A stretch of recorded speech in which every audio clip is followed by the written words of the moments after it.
Hi guys, today's lesson is 2.2 on doing calculations that include scalars and vectors. So recall from the last lesson that we learned scalars do not have a direction, only a magnitude, that just means a number, and vectors have a magnitude and a direction given. The three most common examples that we will use in Physics 10 are D, V, and A. Okay, scalars, remember, do not have that little vector arrow over top of them. Vectors do. Remember, that's just a little line with the half arrowhead at the end. Okay, like that. So what do these mean? This isn't a trick question. What does D mean in physics? It means distance, measured in meters always in physics. What does V mean? Lots of people would say velocity. That's actually a vector quantity. And the scalar representation is called speed. What does A represent? A represents acceleration. And it does not have a special name when it's a vector. However, D with a vector arrow does have a special name. Remember we talked about the Indy 500 last lesson and how far you are from where you start? That's a vector for distance, and it has a special name called displacement. We're going to do a few calculations today with some or maybe all of these components, and it's important that we know what they're measured in generally. How would we measure speed? Speed in physics is meters per second, but sometimes it does make more sense to talk about kilometers per hour.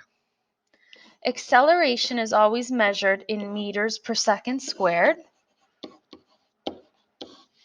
Velocity, again, meters per second is 9 times out of 10 what we're going to be using in physics, but kilometers per hour works in some situations.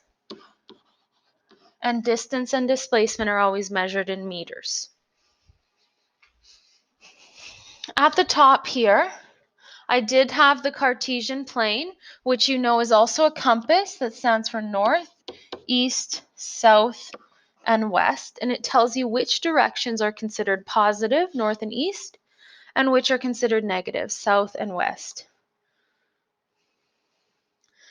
Here's an example. Andrea walks 275 meters east and then turns around and walks 425 meters west. What was her distance? What was her displacement? Just the fact that this question is asking you part A and part B should really clue you in to the fact that there's a difference between scalars and vectors. Distance traveled is exactly what would come to your mind when you talk about distance. Just how far did they go?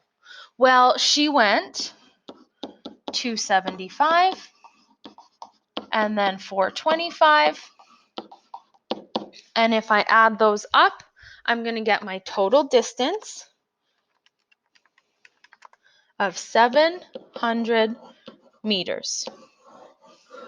Now let's pay attention to how I've shown my work for a second. This is one of the biggest struggles students will have moving forward in physics. In physics, it's unlike math because every number that we put into an equation has a unit attached to it. You always put the units, okay? Now you can see I've got what this is equal to. I've got distance is equal to d. That's the proper way to write it. If I was doing displacement, I put the vector arrow on top. And then I've got my final answer written with the proper number of sig digs, which I'll talk about in a second, with units. So forgetting any of these components docks you marks in physics. So you really have to shift your mind here. It's kind of like the mole calculation in chemistry. The units need to be subbed in the entire way so that those of you going to Physics 20 and Chem 20 can analyze the units and know exactly what kind of answer you're getting. Let's talk about the sig digs now. What I would do in any question I'm given is right above or below the answer, I would write how many sig digs I see. Remember that every number is significant except for zeros at the front. So this number has 3 sig digs. This number has 3 sig digs. If these numbers had been different, I would pick the smallest number of sig digs. So I just circle whatever my smallest number is. And then you can see here that I wrote my final answer to 3 sig digs. Let's try displacement now. Remember, displacement you should think of as how far away from the start are they?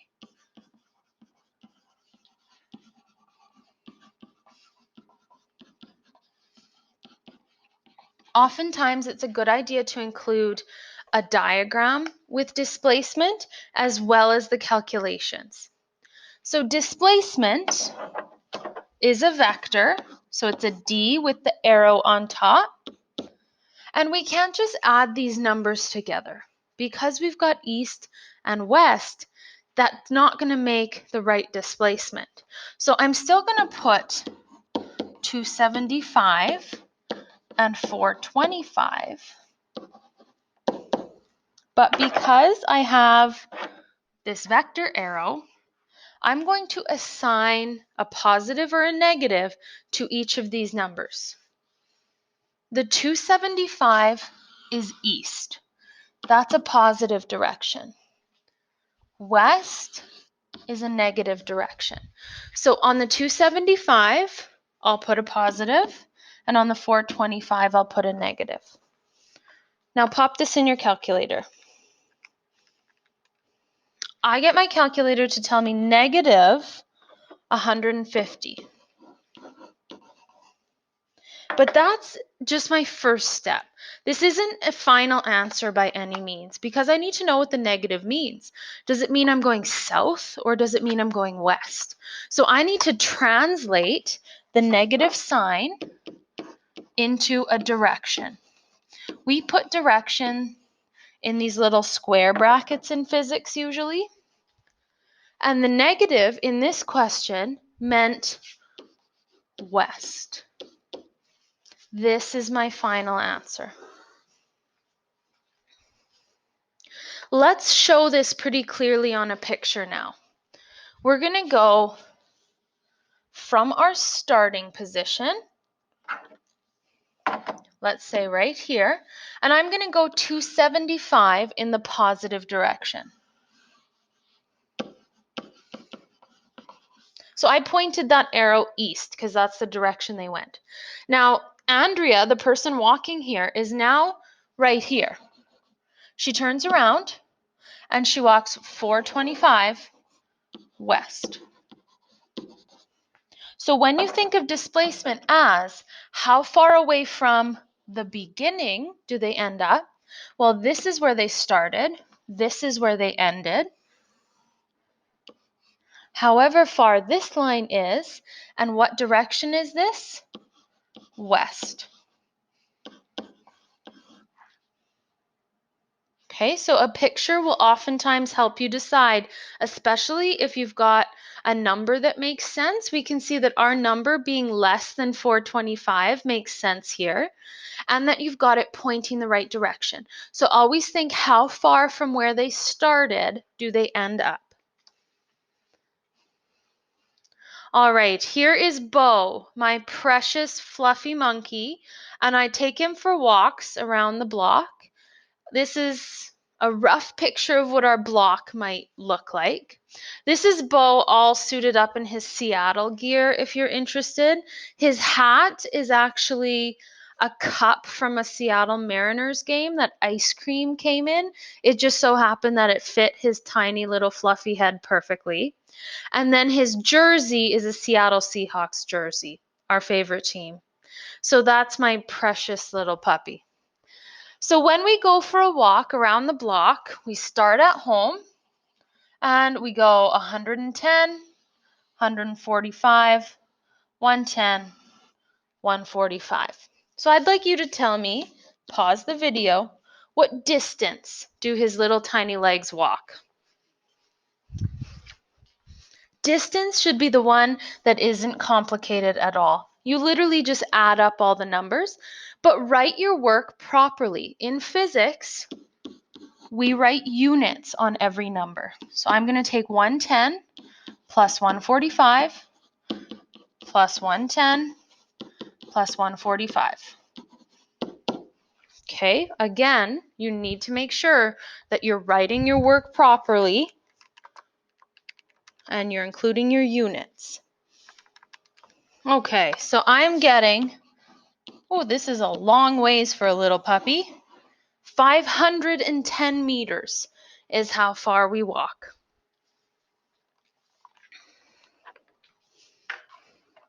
Now, what is our displacement? And what should you always be thinking of in your mind when you see the word displacement? You should be thinking, how far from the start?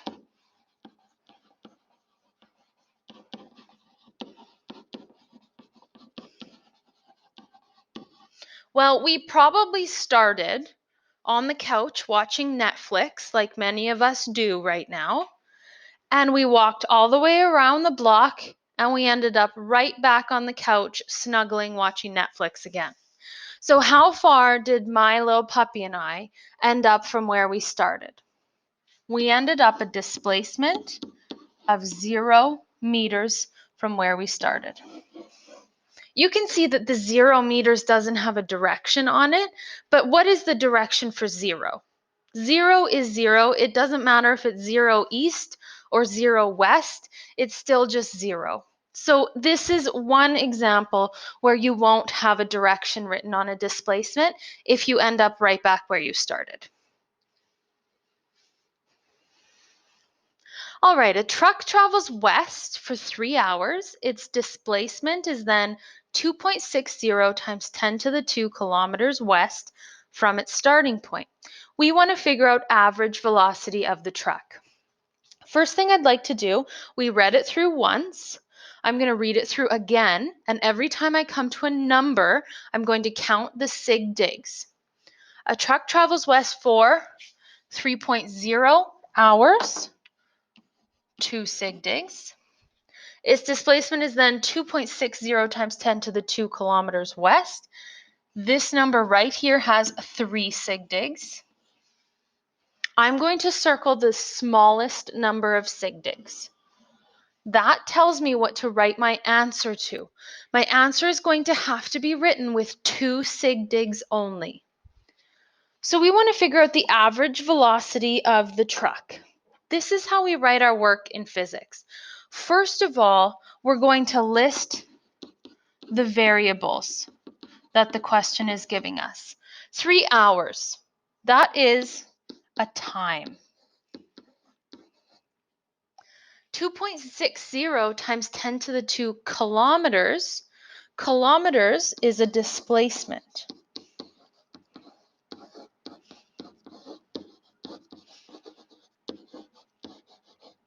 I'm including the direction behind that because I put a vector arrow on top of D.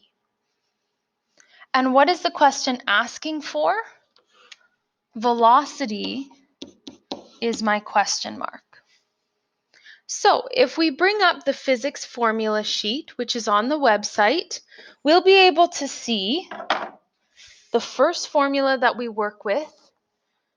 Let's take a look. Should be review from Science 9 last year. And it's this one right here. V equals D over T. That's what I'm going to work with. And it doesn't have vector arrows, but it can. Okay, so this is the formula. That's the next thing that you write in your work. V equals D over T.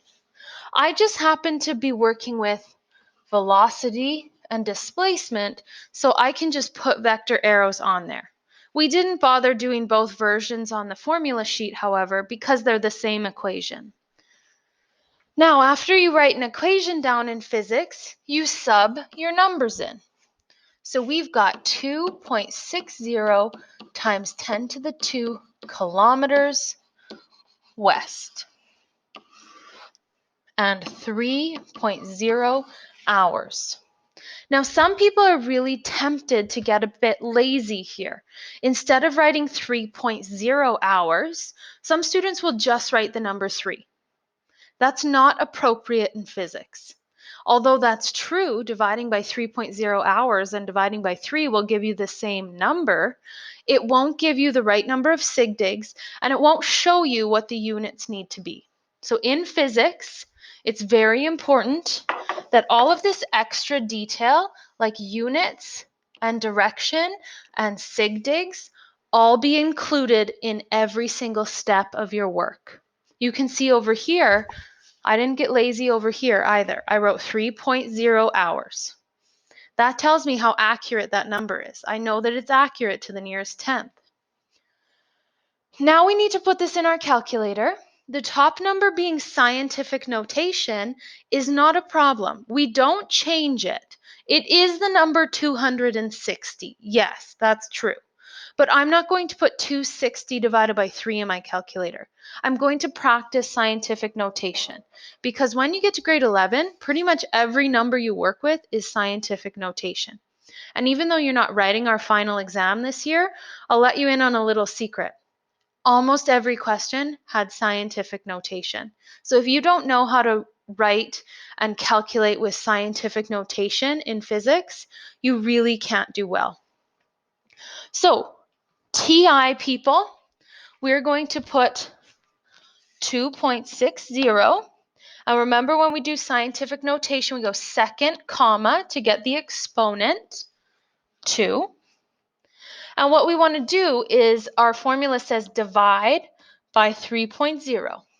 Do you have to put the 0.0 on the calculator? No, you don't, but it's good practice if you think you're going to forget it ever. Okay, here's what the calculator gives us. Our answer can't possibly be that specific. Okay, when we divide numbers in math, sometimes we get repeating decimals like this, but we need to use our sig dig rules to make this the proper number of accuracy. So this can only be accurate to 2 sig digs. Okay, let me write it down in the notes. We got that it was 86.6, yes. Repeating. Now, here's my units. What does kilometers and a fraction line over hours mean? Kilometers per hour. Here's my direction. Okay? Now, this is a bad answer because this has not been rounded yet to sig digs. All right. How do we do sig digs? We go back to the top and we say, I need my answer to be 2 sig digs long. 1, 2. So is the answer 86 or 87? Do you write just the 2 sig digs or do you use proper rounding rules and round the 6 up to a 7? The answer is proper rounding rules. So this was, remember, 86.6 a whole bunch of times. We do not be happy rounders. We don't round up, round up, round up. That's wrong. Make sure you're not rounding like that. If I want 2 sig digs, I only look at the number directly after it. Some of you who think you're happy rounders, you should just cross off all the other numbers. They don't matter. That 6 is the only thing that matters for rounding. Since it's above 5, you round this one up. So I get a final answer of 87 kilometers per hour west. This is a velocity. The vector arrow tells me that I need to have a direction on my answer. So go back to the question and reread it if you dropped the direction. Now this is one example where kilometers per hour are fine. We deal with that all the time with vehicles, but more likely you're going to be doing all of your work in meters per second. Those are the base units of physics that we like to work with. So let's do an example where we do that. It takes 1 minute for a sound wave to travel 2.0 times 10 to the 1 kilometers west. What is the velocity of sound? Now, this is where scientific notation is very important. Velocity of sound, speed of sound. What is the speed of sound? Do you think it's pretty fast? It's really fast. It's such a big number, in fact, that trying to write all the zeros that are included in it would really run the risk of dropping a zero and having the wrong answer. So this is an example where scientific notation is going to be extremely helpful. Let's start with our sig digs. How many sig digs on this number? Remember, all numbers are significant except for zeros in front. Since those zeros are after the 1, they are significant. How many sig digs here? Now, don't change it to check the sig digs. Look for the sig digs as it is right now. I see 2. 2 sig digs, 3 sig digs. I'm going to circle 2. That's the smaller number. That's what I need to write my final answer in. What is the velocity of sound? Let's list our variables. This first one, 1 minute, that is not the base unit for time. I'd like that to be in seconds. How many seconds in 1 minute? 60 seconds. Can you tell me why I just wrote 60.0 seconds though? If you decided that's because I matched the sig digs of the original number, that's correct. If my first number had 3, I'm going to write my 60 seconds with 3 sig digs. Now, 2.0 times 10 to the 1. I am going to break the rules a little bit and change this out of scientific notation for the time being. Here's the decimal. I'm going to move it 1 in the positive direction, which makes the number 20. Now, kilometers is not the base unit that we want to use here. We want to use meters and seconds because that's what they want our answer in. So how do I get kilometers to meters? Well, I need to remember King Henry drank my dark chocolate milk. I'm in kilometers. I need to go to meters. I need to move my decimal 1, 2, 3 to the right. My decimal is here. 1, 2, 3 to the right. Ignore the kilometers there. Fill in all of your little loop-de-loo thingies with zeros. This is equal to 20,000 meters. I'm going to write that down for my displacement. But I'm not going to write it as 20,000 meters. I can only have 2 sig digs. So I'm going to write it back in scientific notation. 2.0 times 10 to the 1, 2, 3, 4.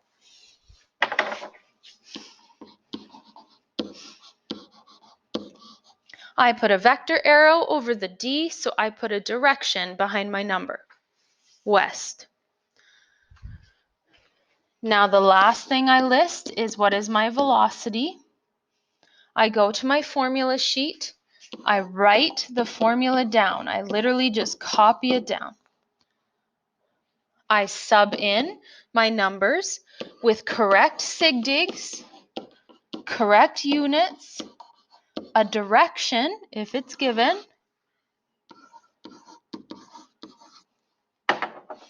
and that is the step I want you to focus on. I want you to make sure that every single question that you attempt in the practice has the work written like this. Proper sig digs, units included, direction included if necessary. This step is what tells me you should take Physics 20. Now we go to our calculator. We're going to go 2.0 times 10 to the 4.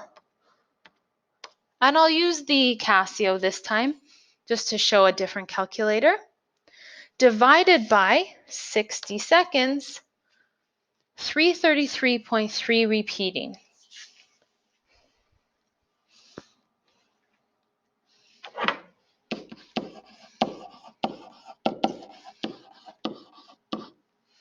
Now, what are my units? Here they are. That's why we put them in our equation. We can literally see them right now as meters per second, and the direction is west. Let's write this as our final answer now with proper sig digs. Getting to this point here would almost get you full marks. You'd be docked 0.5 because you haven't rounded to the right number of sig digs. The number of sig digs that we needed, I can actually tell from what I can see right here. There were only 2 sig digs in the scientific notation number, but looking back at the beginning, I can just check and see, what did I circle? 2 sig digs. How are we going to write a number that's 333? It has 3 digits in it, and we need to write it with fewer numbers. The only possible way to do that is scientific notation. Put the decimal in the front here somewhere to make a number between 1 and 10. Boom. 3.3 is a number between 1 and 10. Why didn't I round this to 4? Because the number directly after was not 5 or greater. Now, if I put my decimal there, you have to decide how many places would I have to move it to get it where it actually is. It actually needs to go 2 to the right. That's a positive 2. There's your proper answer for speed of sound.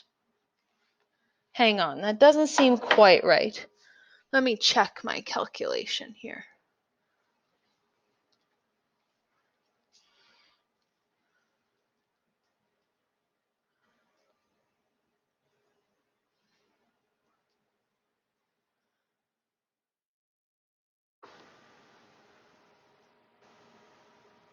Oh yeah, everything looks good. Just had to double check. So speed of sound in this instant, and speed of sound changes. We study that in Physics 20. It depends on lots of things like the temperature of the air and different things. But for this question, the speed that this sound wave is traveling is 3.3 times 10 to the 2 meters per second west. And that brings us to the end of lesson 2.2 and the end of this week's task. So you have the rest of the practice section to do for 2.2 and 2.1. Check your answers with the answer key that's posted. Ask me any questions that you have, and I look forward to hearing from you.